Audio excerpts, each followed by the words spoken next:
Bueno, nuevamente transmitiendo para las Cato Tertulias de la Universidad Católica, con este enfoque económico y hablando un poco de los problemas de la crisis actual, de la coyuntura actual. Esta vez tenemos a un gran invitado, un gran amigo acá de la Universidad Católica, un gran investigador, el doctor Rommel Brun como invitado. Bueno, pues Rommel, qué gusto tenerte acá, ahora en otra faceta nuevamente. Tú también has hecho unas entrevistas, me has entrevistado a mí. Y bueno, y ha sido esta nuestra idea, ¿no? De tratar de compartir con los estudiantes y con la comunidad universitaria un poquito de lo que nosotros hablamos, de las coyunturas económicas, de los problemas económicos. Bueno, te dejo el micrófono para que te presentes, para que nos cuentes un poco de tu carrera académica y bueno, cómo has llegado hasta este punto en tu vida, ¿no? Muy bien, gracias Augusto por la oportunidad de poder charlar de estos temas interesantes que hoy nos toca a todos, que es el tema de la economía boliviana. Bueno, contarte que soy economista de profesión. Llegué a la Católica el año 2017, me incorporé al Departamento de Administración, Economía y Finanzas. En el año 2010 tuve la oportunidad de hacer una maestría en Economía en la Universidad de Lausanne, en Suiza. Y también en el año 2022 concluí el doctorado, gracias a un convenio que tiene la Universidad Católica con un proyecto que se llama Proyecto BLIR, que aglutina universidades de la parte flamenca de Bélgica, y gracias a ese convenio, bueno, pues pude sacar adelante el doctorado. Entonces, y actualmente, bueno, me dedico básicamente a la investigación, me interesan mucho los temas institucionales, me interesa la parte también del crecimiento económico y cómo el tema del desarrollo de los emprendimientos afecta al crecimiento de los países. ¿Cuál es actualmente tu fuerte en el ámbito de la investigación aquí en la universidad? ¿Qué proyectos has estado desarrollando y todo eso, no? Últimamente nos hemos abocado más al tema de lo que es desarrollar la línea de investigación de la relación entre instituciones y emprendimiento. Y concretamente en ese marco nos hemos enfocado en analizar un tipo específico de emprendimiento, que es el emprendimiento de la calle, que se le llama, ¿no?, en la literatura hoy en día. Es algo nuevo, el emprendimiento, vamos a decir, también informal, también se lo puede ver como eso. Ha sido bastante silenciado, vamos a decir, poco estudiado en la literatura. Y hoy en día ha salido ese rebrote, ¿no?, por ese interés de poder entender cómo operan estos emprendedores y también darles como una voz, ¿no?, y dignificarlos, ¿no?, a este sector de la economía que está un poco de capa caída a veces, ¿no? A veces uno, de lo que nosotros veíamos un poquito, es que tiene una connotación más bien negativa.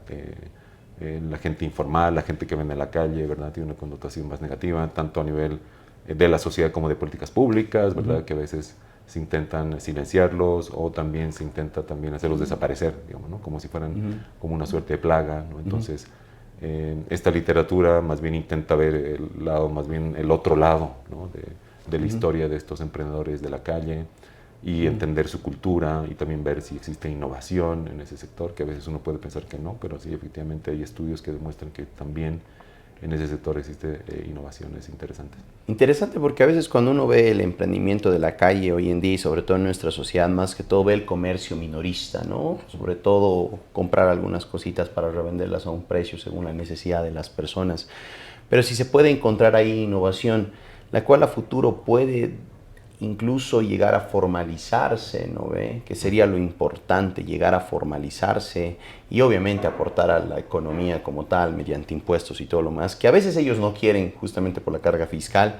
Sería algo interesante. Y más o menos, ¿qué han encontrado? Si me puedes más o menos comentar y también comentarles un poquito, ¿no?, a nuestra comunidad para más o menos entender, ¿no? Claro que sí.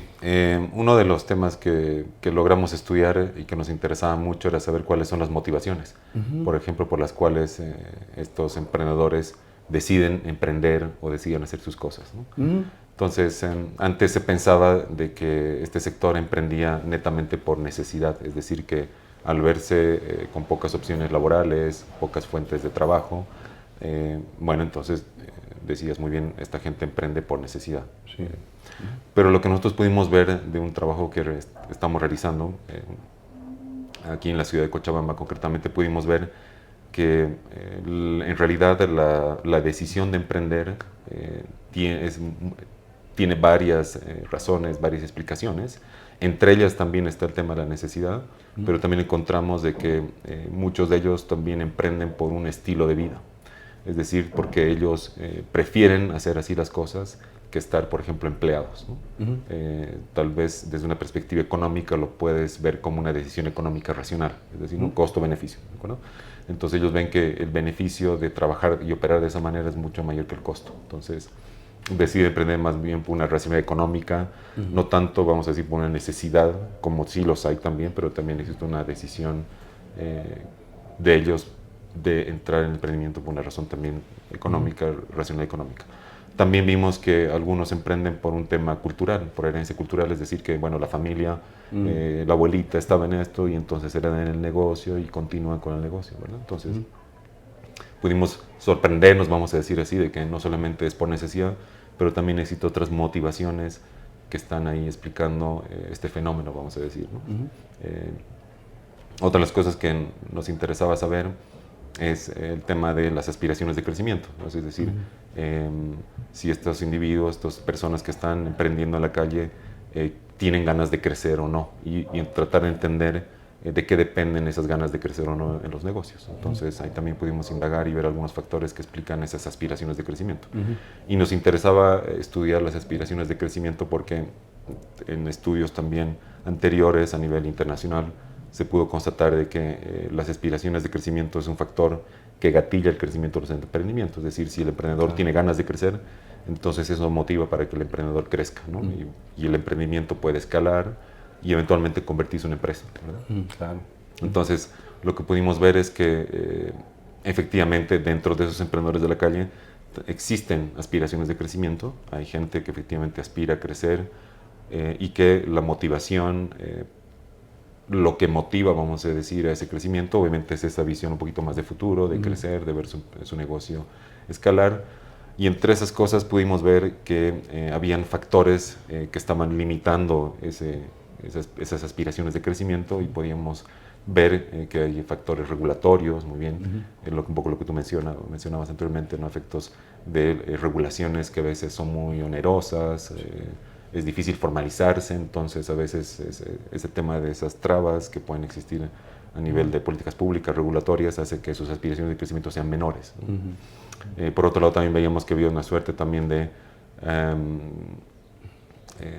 la aplicación de la ley. Ellos contaban algunos de que, bueno, que tiene también que ver con temas regulatorios, ¿verdad? Es decir, que la aplicación de la ley no es uniforme, algunos se aplica la ley, otros no, a unos los regula más que a otros.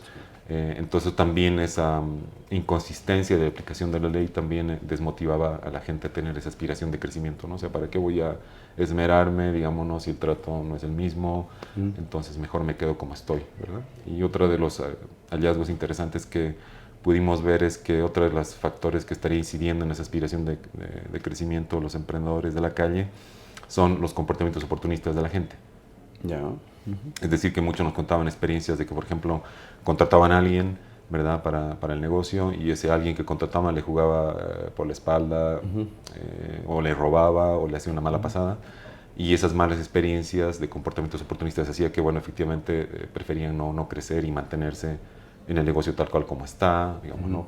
Entonces, interesantes hallazgos que obtuvimos y que todavía seguimos, bueno, analizando eso, interpretando estos resultados un poquito y tratando de indagar un poquito más en las explicaciones de esto, ¿no? Lo que te digo, aspiraciones de crecimiento, las motivaciones para emprender. Qué interesante, la verdad, Rommel, y felicito tu trabajo. Y para toda la comunidad universitaria, aquí se hace investigación, estamos con este tipo de proyectos que son de nuestra área y más que todo están dentro de nuestra sociedad. Hoy el emprendimiento de este tipo es algo que está creciendo mucho, ¿no? Y estudiarlo para entenderlo y de ahí probablemente de alguna manera a futuro sacar algunos lineamientos para su crecimiento y desarrollo, creo que sería parte de nuestra labor como universidad, ¿no?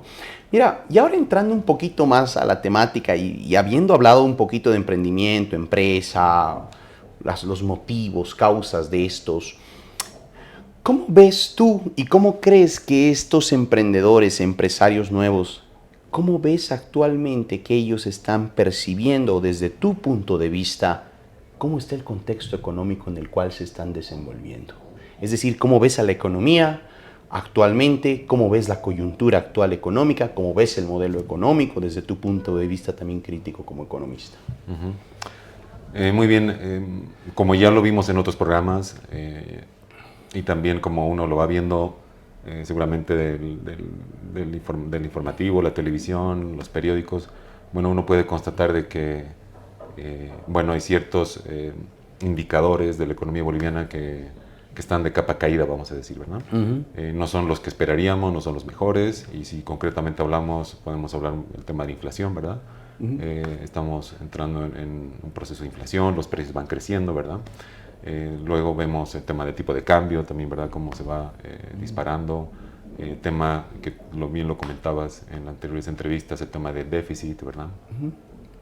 Y así, si vamos viendo otros indicadores económicos, vamos viendo que la situación no está del todo bien. Ahora, un poco lo que yo veo es que eso es como más que un síntoma, ¿okay? Veo como un síntoma de que algo no está andando bien en la economía, ¿verdad? Lo veo como el enfermo que tiene síntomas, ¿verdad? Entonces, son manifestaciones de que algo no anda bien. Entonces, ahí un poquito analizando esta realidad económica boliviana y apoyándome un poquito en teorías que mencioné anteriormente, que me gusta mucho, que es el tema institucional, las teorías institucionales, me da la sensación de que hay como una suerte de que en Bolivia en general, como en la sociedad boliviana, estamos abrazando valores, ¿verdad? Que nos llevan a estos resultados, vamos a decir, muy bien, esos resultados no deseados, ¿no? Entonces, como un todo, te digo, ¿no?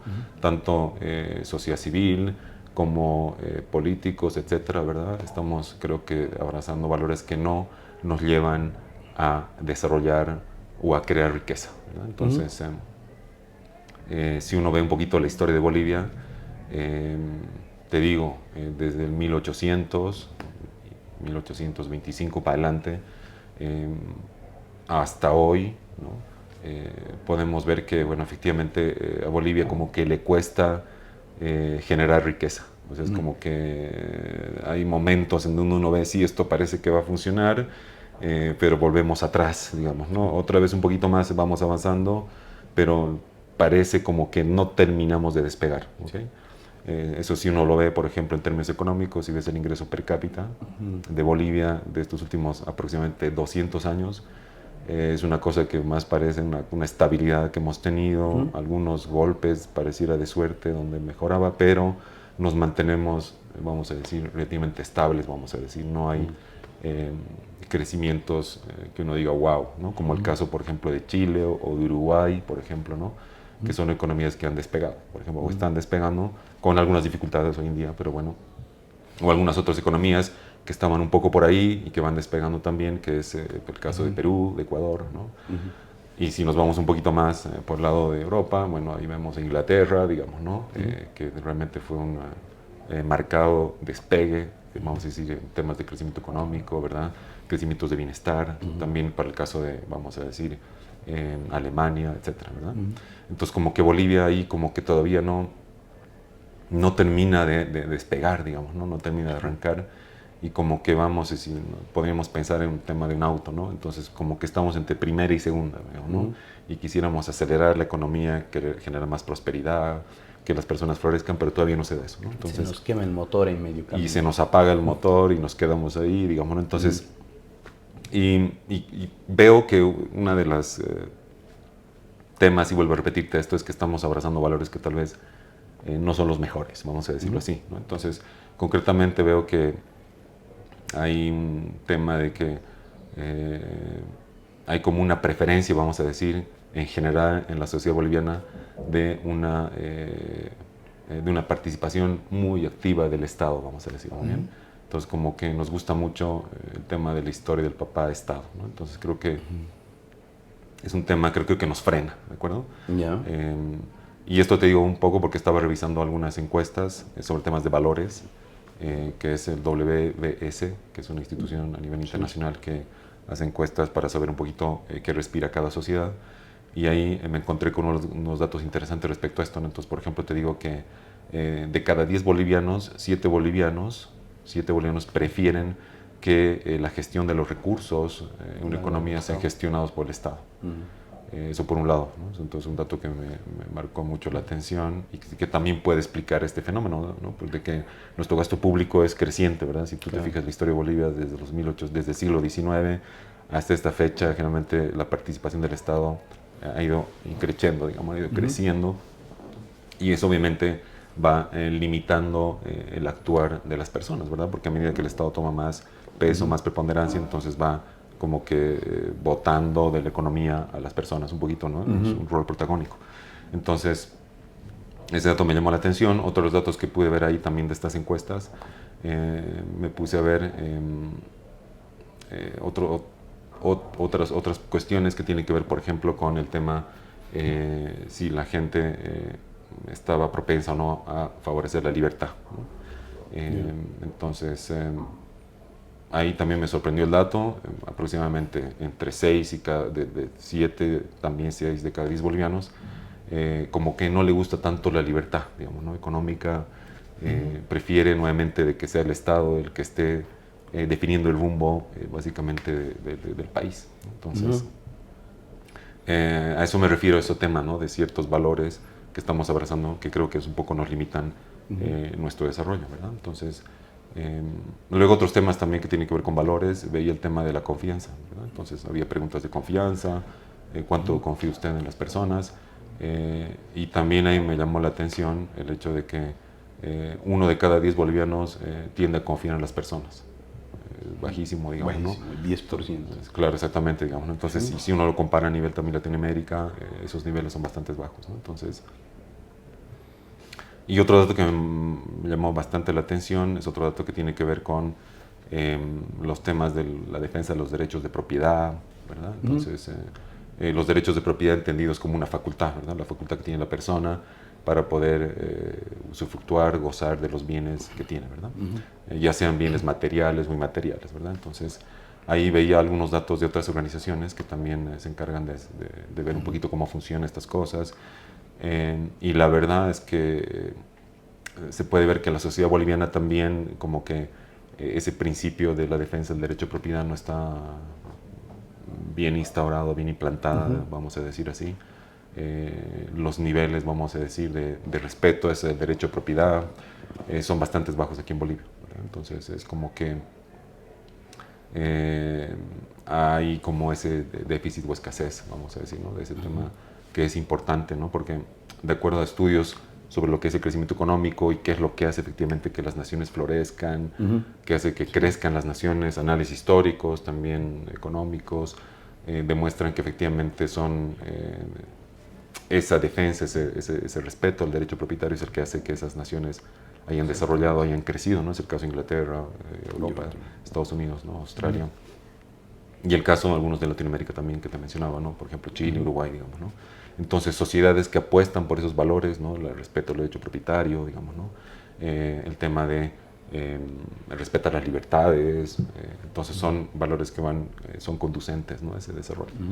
Entonces me da esa sensación de que como sociedad boliviana, como que estamos abrazando esos otros valores que efectivamente creo que nos llevan un poquito a ese estancamiento, ¿no? Y ese empuje que nos podría No, y me sacar. encanta, me gusta mucho ese tu análisis para ir un poquito más a entender un poco lo estructural de las crisis que ha tenido Bolivia y la crisis actual y las que podamos tener o hayamos tenido.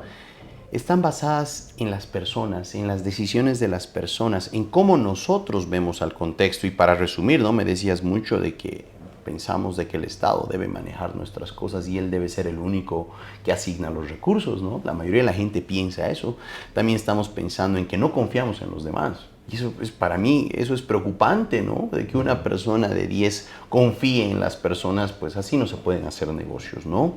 Y finalmente esto respecto a la propiedad privada y las libertades, ¿no? De que no pensamos de que nosotros mismos no respetamos a la propiedad privada, ¿no? Es decir, entonces yo creo que esos son factores importantes que son parte de la cultura de la gente que van a generar desarrollo económico o lo van a truncar, ¿no? Y eso es bien importante ver desde este punto de vista para ver cómo podemos atacar acá. Y de ahí, más o menos yo te podría decir, ¿cómo podemos mejorar eso? ¿Habría una manera? ¿Cuál sería el camino?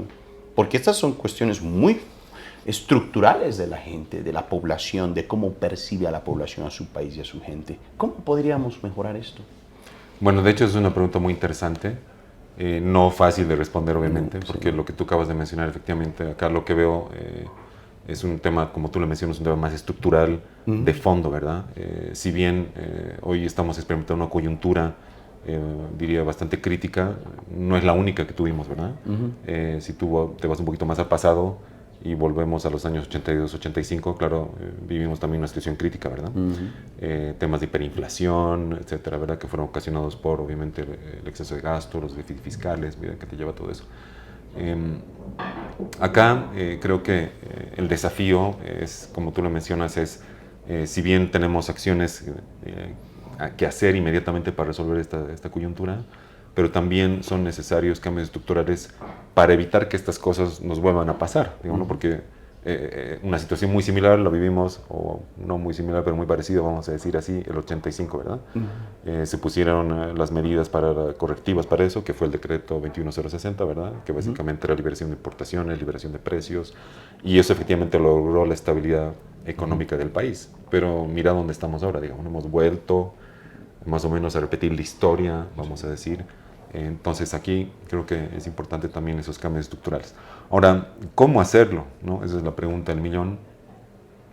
Y bueno, me voy a apoyar un poquito también en temas de teorías institucionales, un poquito para ir por ese lado. Y sobre todo me voy a ir por lo que son las instituciones informales, ¿de acuerdo? Entonces, según la teoría institucional, las instituciones se definen como reglas de juego, ¿verdad? Entonces, las reglas de juego pueden ser formales o informales. Formales, bueno, son códigos, leyes, ¿verdad? Y las informales son, más que todo, tienen que ver con códigos de conducta, ¿verdad? Entonces, creo que lo que se requiere acá en Bolivia es lo que hoy en día se habla y se conoce como el tema de batallas culturales, ¿verdad? Entonces, lo que necesitamos es hacer una batalla cultural. Es decir, cambiar esas instituciones informales, ¿verdad? Cambiar la forma en cómo vemos el mundo, vamos a decir, la forma en cómo operamos, ¿de acuerdo? Entonces, lo que tú me decías, ¿verdad? Qué pena que en Bolivia solo 1 de cada 10 bolivianos confía en la gente, digamos, ¿no? Es súper triste, digamos, ¿no? Porque cuando tienes personas que no confían, es difícil cooperar, claro, y es difícil hacer economía, digamos, ¿no? Es difícil salir adelante, ¿no? Entonces, lo que hay que cambiar es esa forma de pensar. En definitiva, lo que tenemos que cambiar son nuestras ideas. Vamos a decir, en otros términos, nuestros paradigmas, ¿no? Sí, sí, sí. Y eso creo que se lo puede hacer con esa batalla cultural. Es titánico el trabajo, digamos, ¿no? Es tratar de cambiar la forma en cómo vemos las cosas, es cambiar también de conducta, es decir, ¿por qué no me pongo en plan de respetar al otro, digamos, ¿no? Ese tema del derecho propietario, ¿verdad? Lo que te mencionaba, ¿verdad? ¿Por qué no cambiar esa lógica de respetar a la persona que piensa diferente?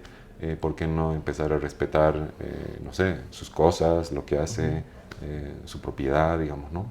Pero eso requiere cambiar de ideas, y eso creo que se lo puede hacer a través de esa batalla cultural, ¿no? Entonces, ahora, en ese cambiar de ideas, en ese cambiar las formas de hacer las cosas, en ese de ir a abrazar otros valores, ¿verdad?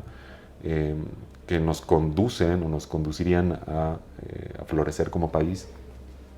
Creo que ahí todos pueden jugar un rol importante, digamos, ¿no? En esa batalla cultural, y creo que ahí la universidad tiene un rol muy importante, ¿verdad? Es decir, en la universidad se forman mentes, ¿verdad? Entonces, ahí la universidad juega un rol muy importante en tratar de difundir otras formas de hacer la vida, otras formas de hacer economía. Entonces, y también a nivel personal, digamos, ¿no? Las personas, nosotros, podemos también entrar en esa batalla cultural, ¿no? Es decir, a difundir otros principios, otros valores, otras formas de hacer las cosas, de tal manera de poder salir y efectivamente dar ese despegue, ¿no?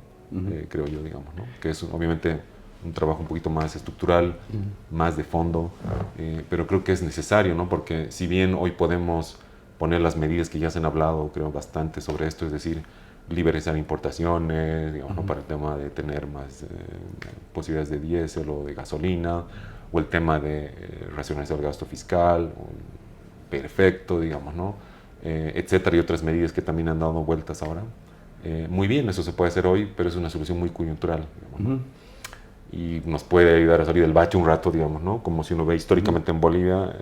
Bolivia es una historia de bajones y subidas, en donde todavía no terminamos de despegar, digamos. Entonces creo que es importante esas reformas, pero que son a largo plazo, digamos, ¿no? Obviamente son necesarias y creo que eso es lo que Bolivia necesita para poder de una vez ir despegando, ¿no? Mira, algo que me venía un poco a la mente cuando me decías un poco de tu análisis de tratar de influir o cambiar o mejorar, diremos el término, a las nuevas generaciones y también a la gente para que tenga un análisis más crítico de la sociedad en la que vive, coopere, confíe más, sea mejor persona para su sociedad. Creo que lo que, desde mi punto de vista, habría que formar nuevos líderes, quién sabe si por ahí sea, ¿no? Yo no veo nuevos líderes hoy en día, ¿no? Que se estén formando y estén de cierta manera, porque veo en Bolivia mucho de que la gente se hace llevar mucho por los liderazgos. Normalmente sigue a ciertos líderes que los hemos visto en el ámbito político, económico y otros ámbitos. Pero a veces estos líderes no llegan a transmitir este tipo de información, inspiración, motivación o cambio para las personas o a sus seguidores, y más bien en vez de guiarlos de buena manera, los guían de mala manera, ¿no? Entonces creo que como universidad y como personas hay que tratar de ser, formar o crear o inspirar a nuevos líderes más educados, más formados, con una visión más crítica, que puedan lograr ser escuchados por la gente. ¿Quién sabe que sea una buena forma en Bolivia? Porque si bien educando podemos cambiar estas cosas, a veces la educación formal cuesta traducirla a algo más factible, más para cambiar mi comportamiento, ¿no? Pero a veces veo que hoy en día los jóvenes siguen mucho a los líderes, a ciertos tipos de líderes, ¿no? Los escuchan, los emulan, los ven como su role model. Entonces creo que por ahí podríamos empezar a cambiar, al menos de a poco, formar estos nuevos líderes, quién sabe, crearlos, inspirarlos, para que tengan un punto de vista más crítico respecto a la sociedad y puedan ser más, como tú decías, cooperativos, educados, críticos, ¿no? Y sobre todo, pues que entiendan estos valores que tú mismo estás planteando, ¿no? Y me pareció una sugerencia, justamente ahorita se me vino a la mente de que creo que por ahí se podría atacar un poquito. Lamentablemente nuestros líderes o son muy antiguos o tienen otras visiones, o lamentablemente no están educados, hay que decirlo así, ¿no? Al menos una educación formal. Y a partir de ahí viene un poco más que un liderazgo, una manipulación a la gente, ¿no? Entonces creo que eso también ha sido parte de nuestro error como sociedad, desde mi punto de vista, analizando simplemente lo que tú has dicho, ¿no? Nada más. Y mira, y en esta cuestión ahora coyuntural de la economía, a ver, yendo un poquito más a lo coyuntural, ¿cuál crees tú que serían las salidas para que Bolivia, porque eso es lo que todos estamos viendo hoy en día, ¿qué hacemos? ¿Y ahora qué hacemos? Hay tantas opiniones de algunas personas, candidatos, economistas, y también justamente nuestros anteriores invitados. Desde tu perspectiva coyunturalmente, ¿qué crees que deberíamos hacer en un corto plazo para fin de año? ¿Tú qué les recomendarías a un futuro gobernador, gobernante o algo desde tu perspectiva, ¿no? ¿Qué podríamos hacer? Muy bien, efectivamente, claro, o sea, no nos podemos quedar así filosofando, eso es cierto, digamos, Sí. ¿no? Por cómo llegar a solucionar Bolivia, llegar a una Bolivia de sueño.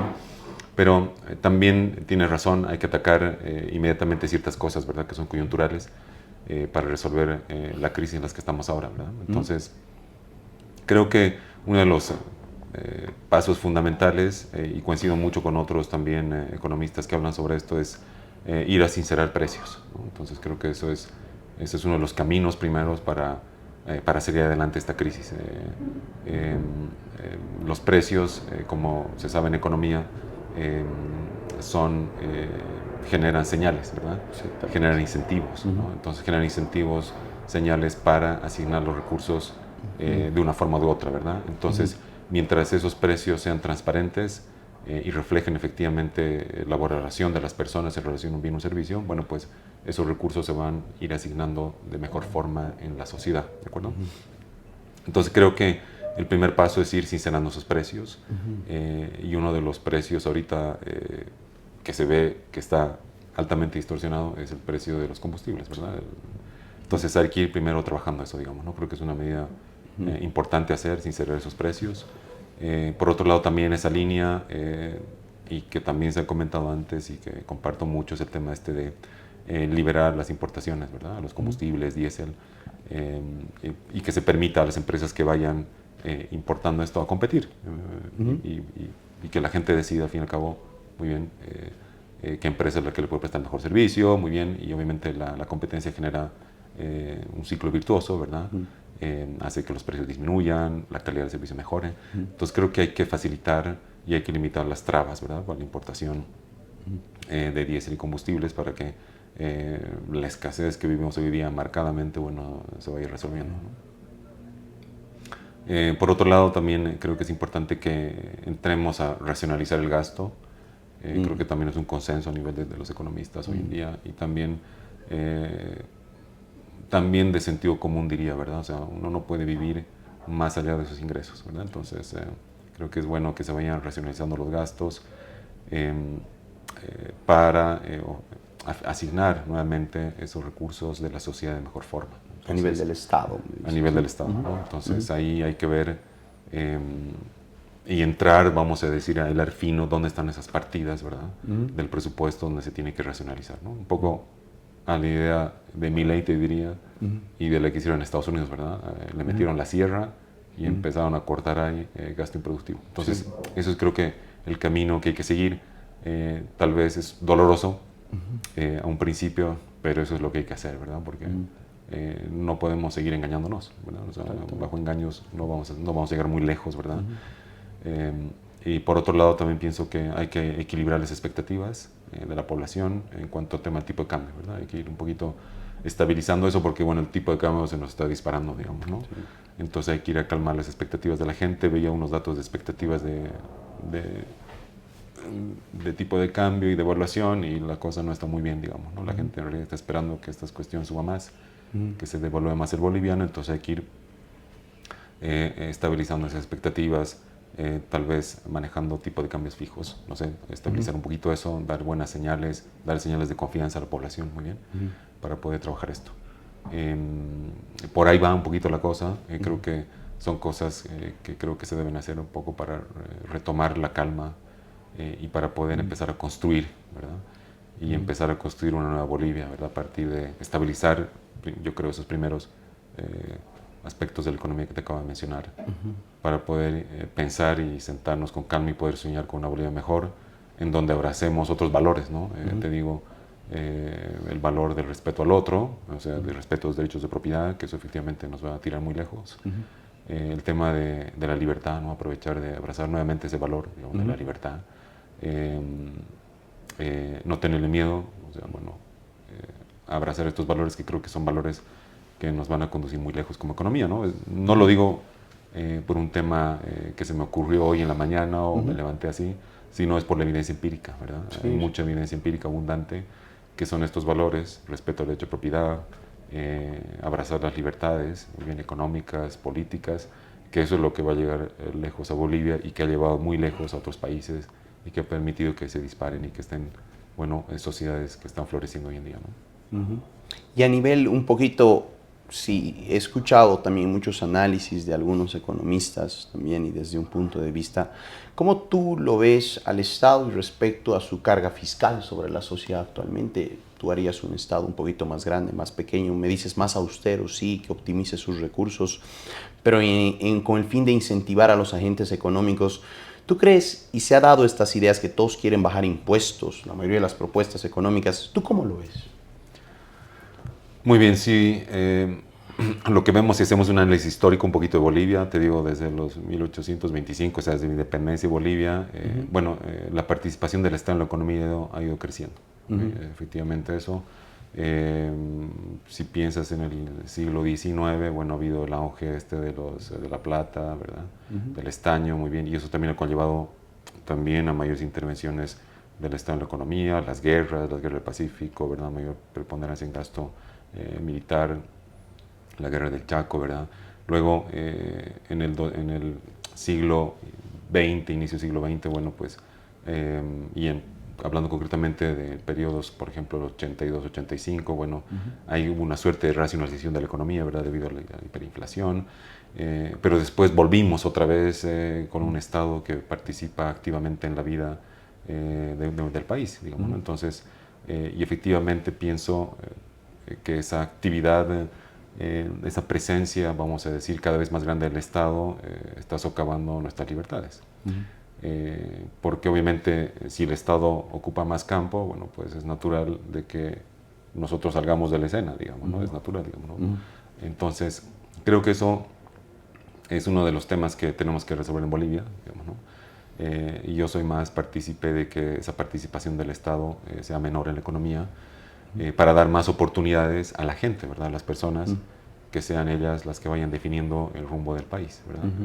Son las personas las que definitivamente van a crear la riqueza, ¿verdad? Son aquellos, esos empresarios, esos emprendedores, son ellos los que van a crear la riqueza en Bolivia, o los que están llamados a crear riqueza, ¿no? Entonces, y te digo esto nuevamente no porque se me ocurrió hoy, ni porque ni nada por el estilo, ni porque hay algún sesgo ideológico, sino más al contrario por evidencia empírica, ¿verdad? O sea, claro. Los países que han desarrollado, que han crecido más y que están prosperando son aquellos países en donde se les da más oportunidades a los ciudadanos, y en definitiva son aquellos países en donde el Estado tiene un menor rol en la economía, entonces un rol menor preponderante. No quiere decir un rol cero, digamos, ¿no? Sí. Pero un rol menor, digamos, ¿no? Entonces, dada esa evidencia empírica dura que existe, entonces tiendo a pensar más en eso, ¿no? En que efectivamente la participación del Estado en la economía debe ser menor, y comparto mucho este tema, ¿no? Hay algunos que proponen disminución de impuestos, ¿verdad? Para fomentar la actividad económica, ¿verdad? Entonces, ¿qué es lo que pasa en muchos países asiáticos que han disparado? Hong Kong, digamos, ¿no? Sí. Han ido por esa línea y son países hoy de primera línea, ¿no? Que están ahí punteando en temas de desarrollo económico, crecimiento económico, ¿no? Entonces, creo que la participación debe estar menor. Hoy estamos hablando del 40% aproximadamente, ¿no? Si vemos el gasto público como porcentaje del PIB, podríamos, ya algunas estimaciones entre el 40 y 50%, digamos, ¿no? Entonces, hoy te digo eso, ¿no? Entonces parece bastante excesivo, creo yo. Y creo que lo que más necesitamos es que la gente tome las riendas del país, ¿verdad? Y empiecen. Perfecto. Mira, Rommel, y algo últimamente que se ha estado hablando, y para terminar esta parte de lo coyuntural y económico como tal, y que para que entienda también nuestra comunidad universitaria, muchos están hablando y se relaciona mucho. Debemos fortalecer las exportaciones, ¿no? Lamentablemente hemos sido un país que ha importado mucho, que depende mucho de sus importaciones, con pocas divisas. ¿Cómo tú verías cómo el país podría estructurarse para fomentar o fortalecer exportaciones más allá de liberar las importaciones, que está bien, pero bueno, ahí no fortalecemos mucho a la capacidad y al aparato productivo del país? Y en base a estos valores que nos hablas, al modelo de Estado, ¿cómo podríamos a futuro, que es una línea de crecimiento económico, fortalecer exportaciones en nuestros países? ¿Cómo crees, cuál crees que sería más o menos una forma, una salida para que nuestro país pueda volverse un país exportador, ¿no? Muy buena pregunta. De hecho, ahí se me olvidó comentarte eso entre las acciones que deberíamos, creo yo, hacer para poder ir salteando de mejor forma esta crisis. Creo que efectivamente es eso, la apertura al comercio, ¿no? Es decir, fomentar las exportaciones, porque lo que vivimos hoy en día es escasez de dólares, ¿verdad? Entonces, y para volver, por ejemplo, a traer dólares, bueno, pues la forma que se me viene a la cabeza directa ahora es fomentar las exportaciones, ¿verdad? Entonces creo que esa es una materia pendiente en Bolivia. Creo que de un tiempo a otro la economía boliviana ha seguido cerrando al mundo, ¿verdad? Y no solamente nos hemos cerrado a que vengan bienes o servicios, pero también nos hemos cerrado a las ideas, ¿no? Entonces, creo que es importante esa apertura comercial, y en esa línea comparto tu criterio de ir promoviendo las exportaciones. Ahora, ¿cómo hacerla? Bueno, una forma de hacerlo es firmar convenios, vamos a decir libre comercio, diría yo, con los países, no tener miedo a firmar convenios con países como por ejemplo Estados Unidos y otros, digamos, ¿no? Que nos viene bien, digamos, ¿no? Nos viene bien como sociedad, porque también la apertura al comercio, las exportaciones, genera círculos virtuosos, ¿no? Entonces, de bienestar, precios, motiva a los exportadores a producir bienes de mejor calidad, a mejores precios. También traen nuevas tecnologías, ¿verdad? Para el país, que eso va en beneficio y redunda en beneficio de toda la población boliviana. Entonces creo que una forma de hacerlo es ir trabajando, yo creo, seriamente en tratados de libre comercio, ¿verdad? Como lo hacen las economías serias hoy en día, las que efectivamente están en esa senda del crecimiento, de llevar a sus naciones al desarrollo, ¿no? A la prosperidad. es ir profundizando estos tratados de libre comercio, ¿no? Entonces ver la forma de conectarse con el mundo a través de estos tratados de libre comercio, ¿no? Perfecto. Y ahora, Rommel, para más o menos ya ir pasando a la otra parte, una parte final de esta interesante entrevista, ¿qué les recomendarías tú desde tu experiencia como economista, académico, profesional, a los estudiantes, futuros profesionales que hoy en día tenemos? Desde tu perspectiva, algunos consejos que tú les podrías dar más o menos, ¿no? Sí, primero, mi primer consejo es que tengan ilusión, que se ilusionen con su profesión, con esa ilusión de servir a Bolivia, ¿no? Entonces decir, muy bien, me estoy formando, no todos tienen esa oportunidad, eso también hay que reconocerlo, ¿verdad? No todos tienen esa dicha de poder formarse, de poder estudiar una carrera, hoy en día sobre todo. Sí. Entonces, eso, ilusionarse con la profesión, ilusionarse con servir al país, digamos, ¿no? con lo que uno está aprendiendo y volcarse, ¿no? En ese servicio para construir una Bolivia mejor. De igual forma, les motivo mucho a formarse. Bueno, la universidad nos da, vamos a decir, las bases, pero no se acaba ahí, ¿no? Entonces, uno tiene que entrar en un proceso de formación, como tú lo mencionabas, ¿no? Autodidacta, formarse. Hoy las posibilidades de formarse son mayores que antes, ¿no? Entonces, aprovechar esa formación y que sea una formación, diría, integral, ¿verdad? Está bien saber de tu profesión, muy bien.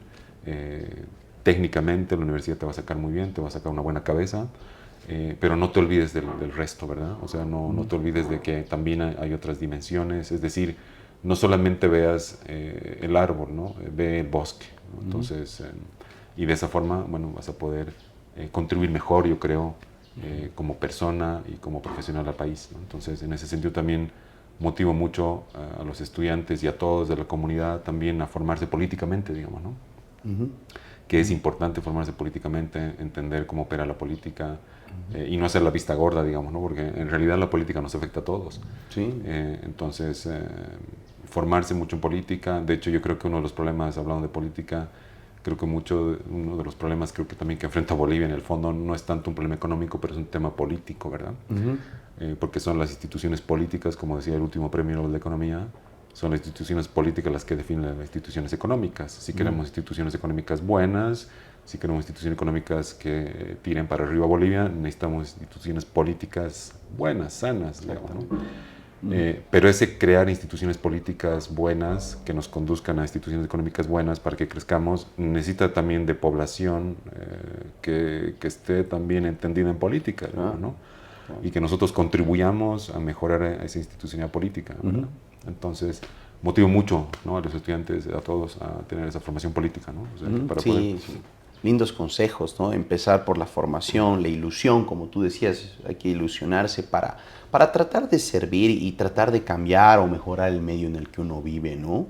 Desde una buena manera, a través de la formación y también, más allá, y entiendo lo que me dices con política, tratar de crear o formar verdaderos líderes, porque los líderes son los que terminan siendo o entrando al ámbito político y ahí generan influencia, ¿no? Como tal. Entonces creo que es importante esos factores. Y tienes toda la razón, ¿no? La comunidad universitaria y sobre todo nuestros estudiantes deberían empezar un poquito a analizar estas cuestiones y verlas que el proceso formativo, más allá de un título u otra cuestión, va a tener un impacto en la sociedad. Sí, tiene mucho impacto en la sociedad y de a poquito, de a uno, podemos ir transformando todas estas cosas que hoy hablábamos, ¿no?